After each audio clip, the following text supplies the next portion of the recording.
I used to think the heat was the worst part of a California summer. I was wrong.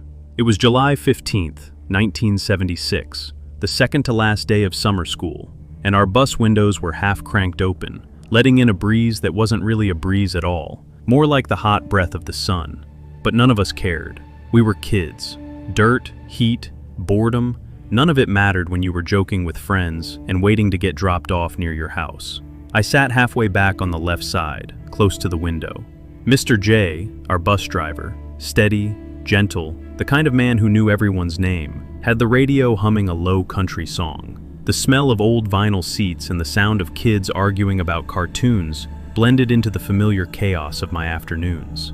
Nothing felt unusual, not until the bus came to a complete stop. Then, from the aisle seat across from me, I saw it. Through the dusty window, a white van parked in the middle of that narrow dirt road. No markings, no plates. All of a sudden, another one appeared behind us. My stomach dropped. "Hey, Mr. J," someone said, trembling. He looked.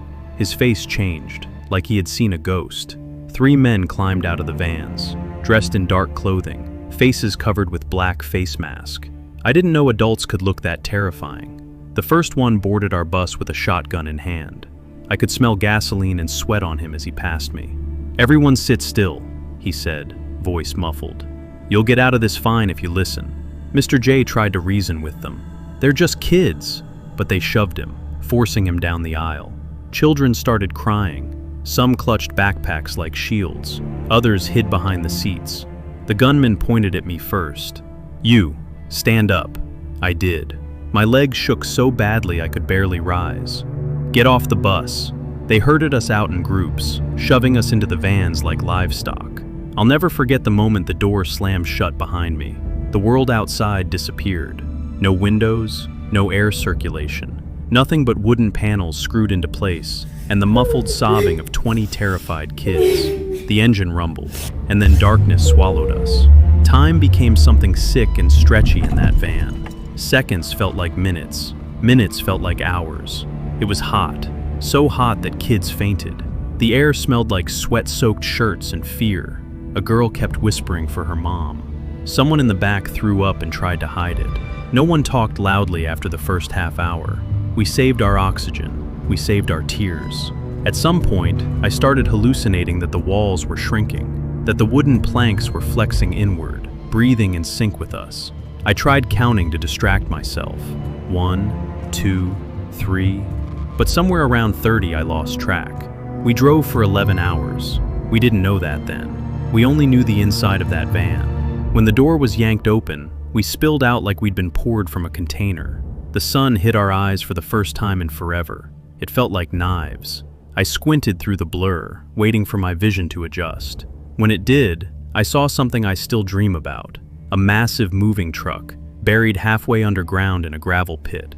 Like a steel coffin waiting for its bodies. The kidnappers shouted at us. "Move! Inside! Hurry up!" They forced us down a wooden ladder into the back of the truck. I heard several kids whimper when they saw the interior.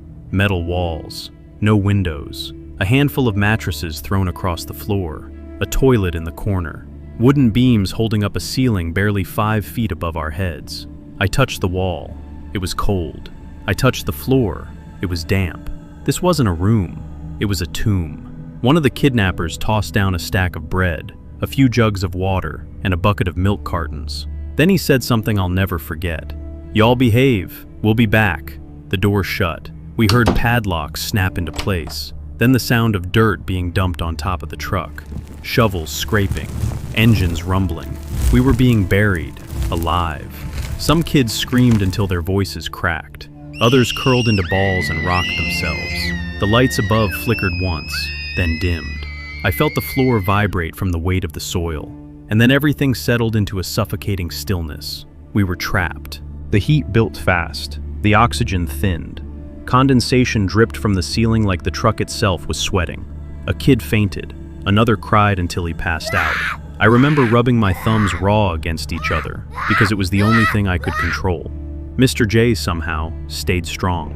He gathered us close, whispered encouragement, told us not to lose hope. He handed out food and water carefully, even though none of us could eat. "We're getting out," he said. I promise you that. I believed him because I had to. Hope was the only oxygen we had left. But the truck creaked, the beams groaned. At one point, the ceiling sagged so much that dust rained down like ash. That's when panic took us. Full, wild, overwhelming panic. Kids pounded the walls, screamed for their parents, begged God to help. And then, Jay stood up.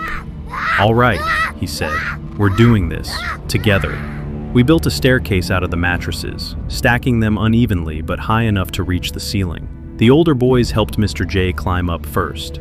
He pressed his hands to the metal roof. "It's loose," he whispered. "Help me push." All of us gathered beneath him, hands on his legs, his feet, his back, lifting, supporting, pushing. The metal groaned, bent, moved a fraction of an inch.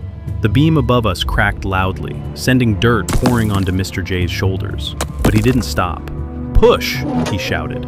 We did, together. The roof shifted again, this time more. A rush of cold air blasted down, smelling like earth and freedom. "We've got it!" someone yelled. Energy surged through us. Kids who had been crying minutes earlier now clawed at the dirt, shoving it aside, widening the hole as fast as they could. When the gap was big enough, Mr. J pulled himself up through the roof. A kid behind me whispered, "Please, let him come back." Mr. J reached down a minute later with his arm covered in dirt. "Come on," he said. "You're getting out of here."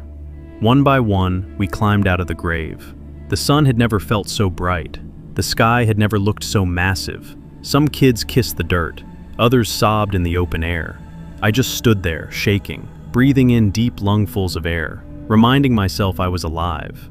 We walked for what felt like miles until we reached a guard shack.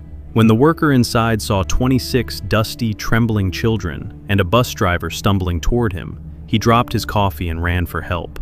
We were rescued, alive, every last one of us. If you ask me how we made it, I'll tell you this. We weren't saved by luck. We survived because somewhere above that dirt, our parents were interceding in prayer, crying out for us. And those prayers found us in the dark. Psalm 91, 3-4. For he will rescue you from every trap and protect you from deadly disease. He will cover you with his feathers. He will shelter you with his wings. His faithful promises are your armor and protection.